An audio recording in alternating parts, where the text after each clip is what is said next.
Shalom, salam sejahtera untuk Bapak Ibu dan saudara-saudari yang dikasihi Tuhan Yesus Kristus. Marilah kita mendengarkan sabda firman Tuhan renungan pada hari ini. Marilah kita berdoa. Kasih karunia dan damai sejahtera dari Allah Bapa Tuhan kita dan dari anaknya Tuhan Yesus Kristus menyertai kamu sekalian. Amin. Bapak, Ibu, dan saudara-saudari yang dikasihi Tuhan Yesus Kristus, firman Tuhan yang akan kita renungkan pada hari ini tertulis di dalam surat Efesus pasal yang keempat ayat 32.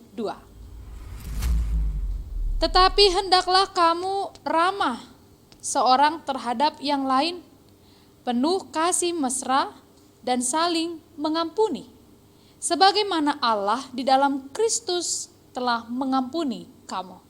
Demikianlah firman Tuhan.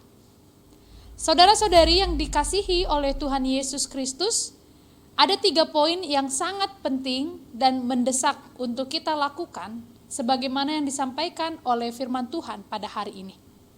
Poin yang pertama adalah perintah yang sangat praktis dikatakan di sana, hendaklah kamu memiliki sikap keramahan, penuh dengan sikap keramahan. Dan yang kedua adalah penuh kasih mesra. Tetapi yang ketiga adalah saling mengampuni. Yang pertama, kita akan mencoba merenungkan bagaimana supaya kita memiliki sikap penuh keramahan.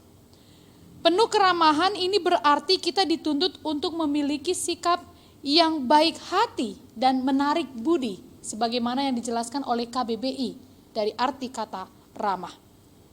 Orang yang ramah adalah orang yang bersikap ramah kepada setiap orang, ditunjukkan melalui sikapnya, tindakannya, cara dia berbicara, cara dia menyapa, cara dia merespon. Ada orang yang selalu merespon sesuatu hal secara emosional, tetapi orang yang ramah adalah orang yang merespon dengan hati-hati dan bijaksana. Secara sederhana kita boleh katakan, biarlah setiap orang memiliki sikap peramah, bukan pemarah. Ini yang pertama menjadi catatan dan tugas bagi kita sebagai orang percaya. Ada sebuah pepatah kuno yang masih tetap relevan hingga saat ini yang mengatakan bahwa orang pemarah lekas tua. Ini juga dapat dikuatkan dengan uraian oleh para ilmuwan kesehatan yang mengatakan bahwa 85% otot kita berkontraksi saat kita marah. Tetapi saat tersenyum hanya 15%. Kita bisa membayangkan Bapak Ibu bagaimana perbedaan yang sangat jauh. Dan orang sering mengabaikan konsep yang menguntungkan ini. Orang lebih suka marah-marah daripada memiliki sikap ramah.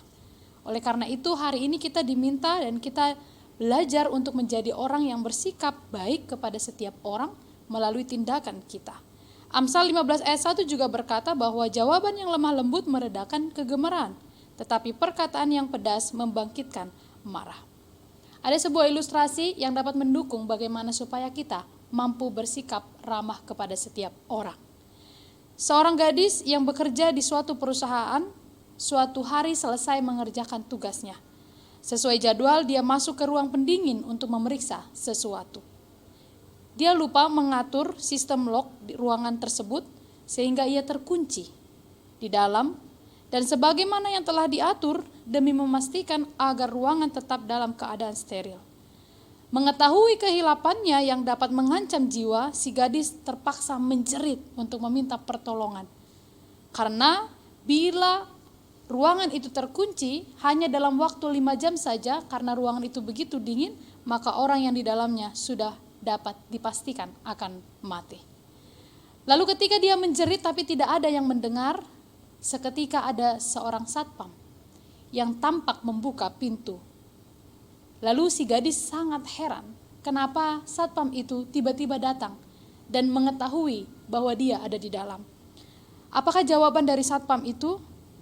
Dia berkata bahwa selama dia bertahun-tahun bekerja di sini, tidak pernah ada satu orang pun yang bersikap ramah kepadanya, yang selalu menyapa saat pagi hari dan saat sore hari ketika pulang bekerja. Lalu dia berkata, hari ini saya tidak mendapatkan sikap ramahmu, senyumanmu ketika engkau mau pulang. Dan saya berpikir mungkin ada sesuatu yang terjadi. Dan saat itulah dia mencoba mencari, dan benarlah bahwa gadis itu terkurung di dalam lemari pendingin ruangan yang ada di sana. Bapak Ibu saudara-saudari yang dikasihi Tuhan Yesus Kristus, sadarkah kita bagaimana sikap ramah seorang gadis ini membantu dia, menolong dia sehingga jiwanya, nyawanya selamat. Oleh karena itu, apa yang dikatakan oleh firman Tuhan yang pertama ini, marilah kita memiliki sikap ramah. Ini adalah sebuah PR kita, pekerjaan kita bersama, supaya kita mampu mengaplikasikan sikap baik hati kepada setiap orang. Bahkan orang yang membenci kita sekalipun, tetaplah bersikap ramah kepada mereka. Yang kedua dikatakan di dalam nats hari ini, hendaklah kita penuh kasih mesra. Kasih mesra itu artinya kasih kita memiliki daya tahan. Tuhan Yesus memberi teladan bagaimana kasihnya yang tidak goyah, walau ia dihianati, disangkali, ditenggalkan, dan menghadapi tantangan banyak hal. Di dalam hal ini kasih mesra adalah kasih yang harus dipraktikkan, bukan hanya sekedar kata-kata. Bagaimana kita memiliki kasih itu bukan hanya diajarkan, dijadikan simbol, dijadikan slogan atau wacana semata. Tetapi kasih itu harus melekat dalam gaya hidup kita. Kasih mesra itu juga adalah kasih yang harus menjadi identitas kita. Kasih mesra itu berarti sekalipun kita tidak dikasihi oleh orang lain, kita dibenci oleh orang lain, tapi tetaplah kita memiliki kasih mesra kepada mereka. Milikilah cinta kasih sebagaimana Kristus juga mengasihi kita. Dan yang ketiga di dalam nats ini, kita diminta untuk saling mengampuni. Bagaimanakah kita saling mengampuni? Bapak, Ibu, saudara-saudari yang dikasihi Tuhan Yesus Kristus, pengampunan adalah kunci bagi semua hubungan yang sehat, kuat, dan yang kekal abadi.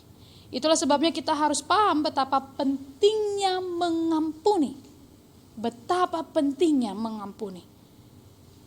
Yesus berkata, sebab itu jika engkau mempersembahkan persembahanmu di atas mezbah dan engkau teringat akan sesuatu yang ada dalam hati saudaramu terhadap engkau, tinggalkanlah persembahanmu di depan mezbah itu dan pergilah berdamai dahulu dengan saudaramu, lalu kembali untuk mempersembahkan persembahanmu itu. Kita bisa baca dalam Matius pasal 5 ayat 23 sampai 24. Saudara-saudari, pernah mungkin kita sakit hati kepada siapapun, lalu kita memutuskan untuk tidak akan pernah memaafkan dia, untuk tidak pernah memaafkan seseorang yang bersalah kepada kita.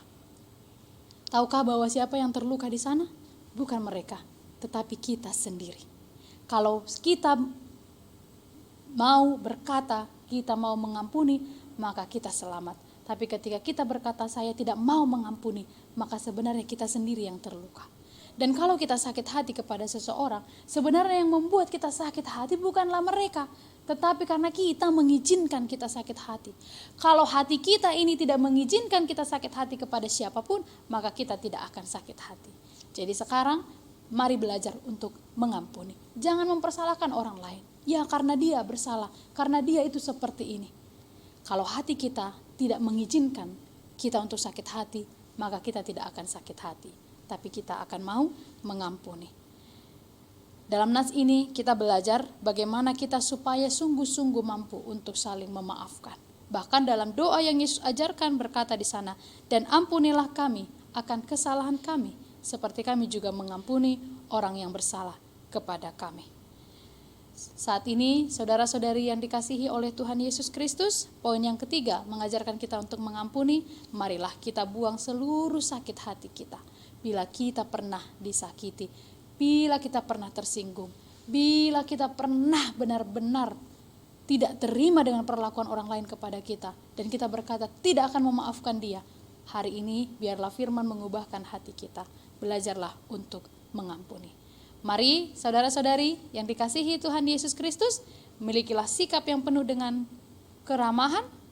Marilah kita punya sikap yang penuh dengan kasih mesra, dan marilah kita memiliki sikap untuk saling mengampuni. Kiranya Tuhan Yesus memberkati. Amin. Marilah kita berdoa. Bapa dalam kerajaan surga, Allah yang maha murah hati, terima kasih karena Engkau memberkati kami. Dan firman-Mu menaungi hidup kami hari ini. Ketika kami akan mengawali segala aktivitas kami pada hari ini, sertailah kami, lindungilah kami, berkatilah segala pekerjaan yang akan kami lakukan pada hari ini. Biarlah kiranya setiap jemaat-Mu yang mendengar firman hari ini terberkati dan termotivasi untuk melakukan firman-Mu dengan tuntunan Roh Kudus. Berkati juga seluruh saudara-saudara kami. Jika ada yang sedang terbaring lemah karena sakit penyakit yang diderita, kasihanilah mereka. Berilah mereka pengampunan. Jika ada banyak jemaat-Mu yang sedang berduka dan bergumul, Tuhan tolonglah mereka. Berikan mereka kekuatan.